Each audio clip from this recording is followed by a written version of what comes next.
Bakit nga ba biglang naglabas ng kanilang payag ang pamunuan ng ABS-CBN tungkol sa pagpalaw ng isa sa pinaka-importanting tao sa buhay ng showbiz sweetheart na si Catherine Bernardo? May mga lumalabas kasi na balita online sa pagkawala di mano ng ina ni Catherine na si Mami Min Bernardo na bagay namang ginulat ng balitang ito ang mundo ng showbiz at ng social media. Maging ang ilan sa mga showbiz personalities na malapit kay Catherine Bernardo ay nagulat sa nasabing balita na bagay namang nagtaka ang mga ito dahil ilang buwan nang hindi aktibo ang ina ni Catherine na si Mami Min sa kanyang mga social media na nagbigay daan sa ilang mga showbiz insiders na magduda sa tunay na nangyari sa kanyang ina. May mga nagsabing nasa ospital daw dahil sa matinding karamdaman dahilan para hindi na makapag-update ang kanyang followers sa kanyang mga social media at maging ang anak nitong si Catherine ay walang update o post man lamang tungkol sa kanyang ina.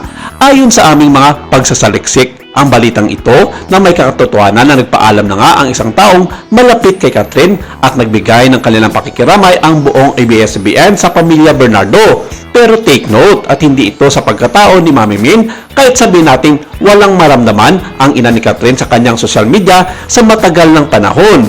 Mukhang nalito lamang ang ilang mga netizen sa kanilang pakikiramay kay Catherine at maging ang ibang mga entity sa showbiz dahil sa mga lumang post sa social media ng ilang mga individual na gumagawa lamang ng ingay sa social media.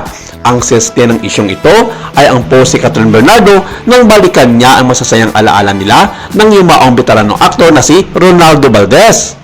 Muling ibinahagi kasi ng aktres na si Catherine Bernardo sa kanyang Instagram stories ang ilang mga video at larawan niya kasama ang yumaong veteranong aktor na si Ronaldo Valdez. Nalungkot ang marami dahil sa balitang pumanaw si Ronaldo sa edad na 77 noong December 17 ng taong 2023. Nagkasama sina Catherine at Ronaldo sa seryeng Too Good to Be True na uling serye rin ng actress kasama ang ex-boyfriend na si Daniel Padilla. At maging ang pagluluksa ng buong ABS-CBN management sa pangyari noon ay isa sa mga naging highlights ng balita noon.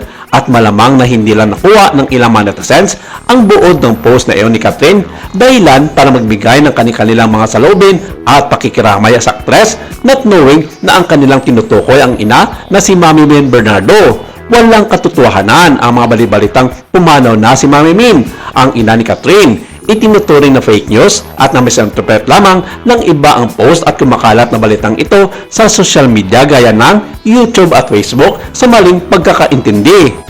Madalas magkaroon ng kalituhan dahil sa pagpanaw ng ibang mga personalidad sa showbiz na may kaparehong mga pangalan gaya ng veteranong aktor na si Bernardo Bernardo na pumanaw noong 2018. May mga YouTube channels na gumagamit ng mga clickbait na titulo tungkol sa pagkamatay ng mga artista o kanilang mga pamilya upang makakuha ng views. Ngunit wala itong basihan sa mga lehitimong news outlet.